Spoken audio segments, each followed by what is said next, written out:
Bom, durante a pandemia de Covid-19, a gente resolveu criar um manual para as empresas que transportam resíduos da construção e demolição, os conhecidos caçambeiros. Esse manual, ele subsidia o empresário, especialmente aquele que trabalha na rua, a lidar com o resíduo de forma a preservar a vida do colaborador e também manter a operação, a viabilidade técnica e também financeira das operações de remoção, transporte e destinação de resíduos. Esse manual, ele inclusive está sendo divulgado, a gente disponibilizou no site da Abrecon, abrecon.org.br. Ele apresenta uma série de inovações, como por exemplo o modelo de um CTR eletrônico, controle de transporte de resíduos. Esse modelo ele apresenta todas as informações necessárias para o registro da caçamba. É importante que o caçambeiro, o transportador, ele notifique o gerador e também coloque todas as informações referentes aos resíduos. Por exemplo,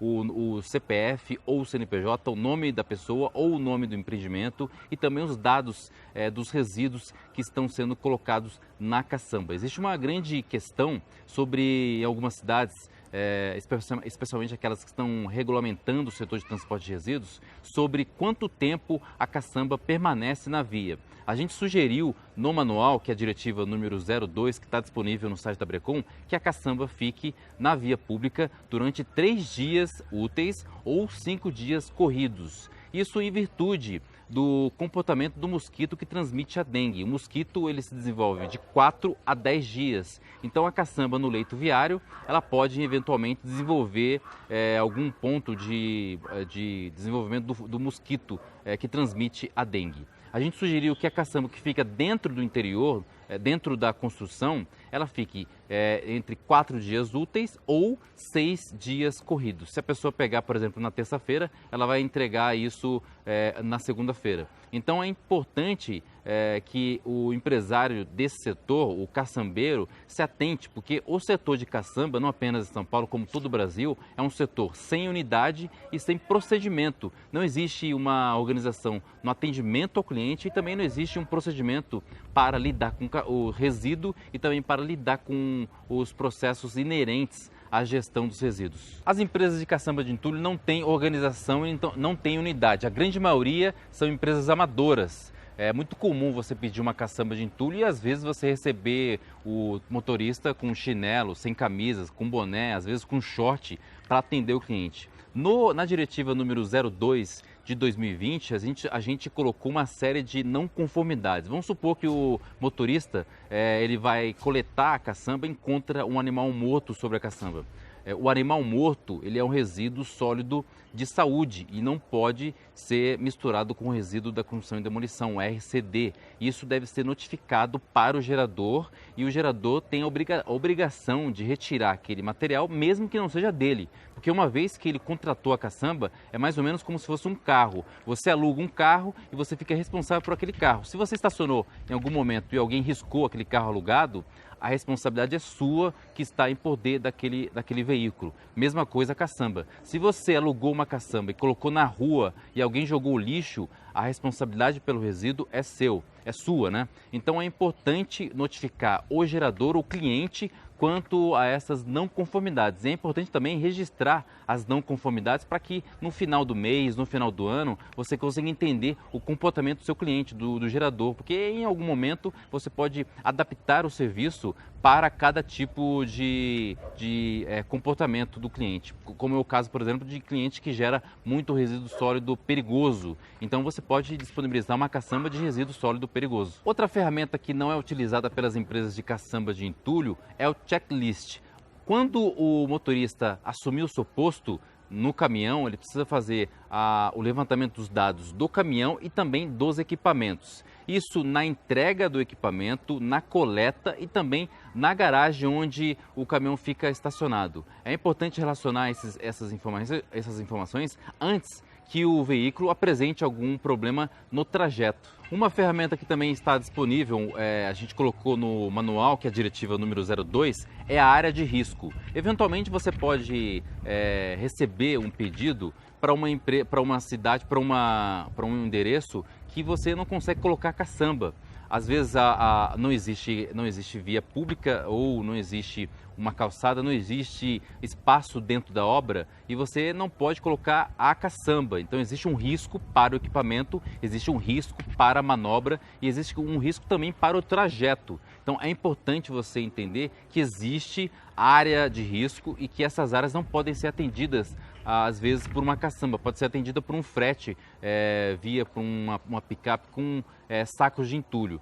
Então existe na diretiva número 02 uma ferramenta interessante, importante, que você pode colocar no seu sistema, que são áreas de risco. Áreas de risco, resumindo, são áreas que você não consegue acessar ou então não tem condição de fazer a manobra para posicionar a caçamba estacionária. E a gente também recebe muitos comentários, seja aqui no YouTube ou então pelo WhatsApp ou as nossas redes sociais, os caçambeiros reclamando que o cliente não aceita os preços. Bem, se é para revolucionar, se é para mudar o setor de transporte de resíduos, que é um setor desvalorizado, essa mudança não vai partir do cliente, não vai partir do construtor, não vai partir do gerador, porque o gerador ele vai sempre querer a caçamba mais barata, porque ele não percebe o valor do transporte de resíduos. Então a mudança parte dos empresários. É importante você não aceitar resíduos perigosos. Essa questão de animais mortos nas caçambas é muito recorrente e muita gente reclama, seja as ATTs, seja as usinas e sejam os aterros de NETs.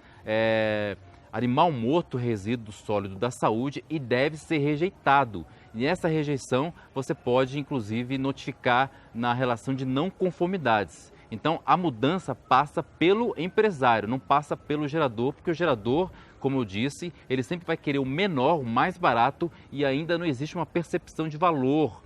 Isso não acontece apenas em São Paulo, mas acontece no Brasil. As pessoas não entendem o quanto custa, né, transportar resíduos, seja resíduo em forma de caçambas estacionárias ou então seja resíduos em forma de frete ou qualquer outro tipo de transporte. A diretiva número 02 serve para as usinas de reciclagem de entulho, para os aterros de NETs, para as áreas de transbordo e triagem e também para as cidades. A grande maioria, eu diria que 90% das cidades no Brasil, não tem regulamentação do transporte de resíduos da construção e demolição. E por que é importante regulamentar o transporte de resíduos da construção e demolição, o entulho, a caliça ou a metralha?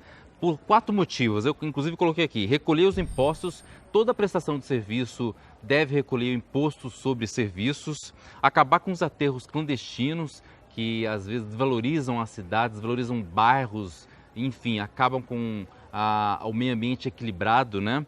Reduzir os pontos viciados, são aqueles pontos, esquinas geralmente, inclusive você está vendo aí um ponto que foi revitalizado na zona sul de São Paulo, são pontos que recebem de forma viciada pequenas quantidades de entulho. Geralmente são cidadãos que pegam um carrinho e jogam entulho naquela região. E o aterro clandestino já é um empreendimento clandestino criminoso que recebe o resíduo da construção e demolição de caçambeiros, ou seja, é uma atividade profissional criminosa, né?